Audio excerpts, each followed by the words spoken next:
Земјоделците производители на ориз од регионот му даваат подршка на граѓанското движење Протестирам. Во средата доцна попладне повторно излегува на протест во Облешево и ја блокираа едната сообраќајна лента на магистралниот пат Кочани-Штип.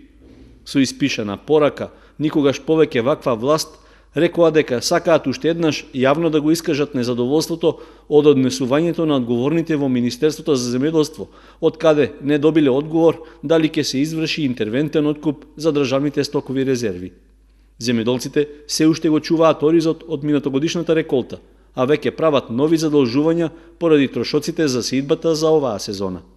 Еден апел најпрво до министерот Цветков, до подршната единица во Кочани, Министерство за земјоделие, градоначалникот на општина Кочани да преземат подхитно да преземат активности околу откупо на кочанскиот ориз и да ја видат состојбата по која цена го откупува Ливидија Агро, турската компанија, кочанскиот ориз.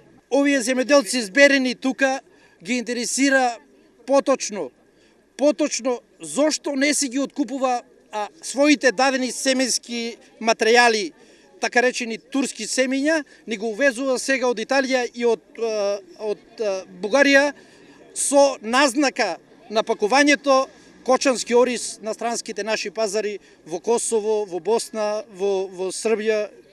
Земјоделците кои протестираа рекоа дека не се сеќаваат од состојбата со оризопроизводството во Кочанскиот регион некогаш била на толку ниско ниво, а тие никогаш не се чувствувале толку понижени и оштетени.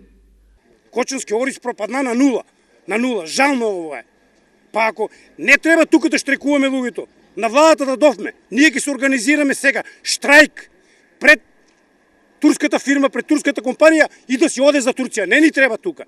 Не ни треба таков преработувач, не ни треба на нас. Он не е преработувач, он е погребник на кочанскиот ориз.